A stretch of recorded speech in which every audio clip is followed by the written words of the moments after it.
Hi hello నమస్తే అందరికీ. నేను మీ అరుణాని.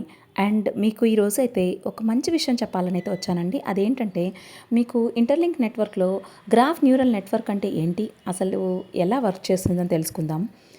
మీకు ఏఐ అంటే తెలుసు కదా, కృత్రిమ మేధస్సు, ఆర్టిఫిషియల్ ఇంటెలిజెన్సీ.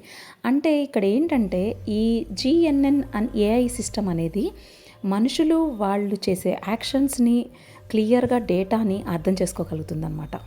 ఫర్ ఎగ్జాంపుల్ చూసుకుంటే ఈ నెట్వర్క్లో ఎవరెవరితో ఎక్కువ కనెక్ట్ చేస్తున్నారు, అంటే నిజంగా యాక్టివ్గా ఉన్నారా నెట్వర్క్లో, అండ్ నమ్మదగిన వాళ్ళేనా కాదా అనేది ఈజీగా జిఎన్ఎన్ ఏఐ గుర్తిస్తుంది.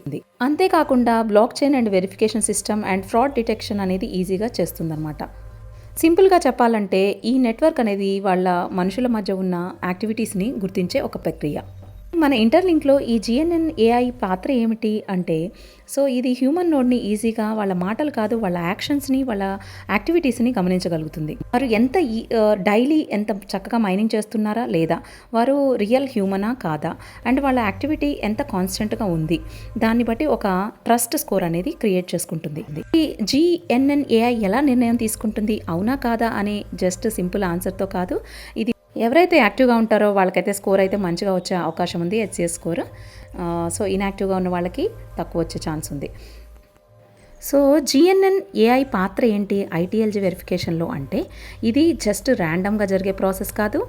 Fast verification and high qualified హ్యూమన్కి మాత్రం మంచి హెచ్సిఎస్ స్కోర్ వచ్చే ఛాన్స్ ఉంది. అండ్ ఫేక్గా కానీ ఆటోమేటిక్గా ఏదన్నా ఉన్నా కూడా అది డిటెక్ట్ చేసే అవకాశం ఉంది. సింపుల్గా ఒక మాటలో చెప్పాలనుకుంటే ఇంటర్లింక్ జిఎన్ఎన్ ఏఐ అంటే నెట్వర్క్లో మీరెవరో, మీరు ఎలా ఉన్నారో, మీరు ఎంత యాక్టివ్గా ఉన్నారో తెలుసుకుని అది అర్థం చేసుకునే మెథడ్ అనమాట. సో ఛానల్ని ఫాలో చేస్తారనుకుంటున్నాను. ఎవరైతే కొత్తగా చూస్తున్నారో వీడియోకి లైక్ చేయండి, షేర్ చేయండి అండ్ సబ్స్క్రైబ్ చేయడం మర్చిపోవద్దు.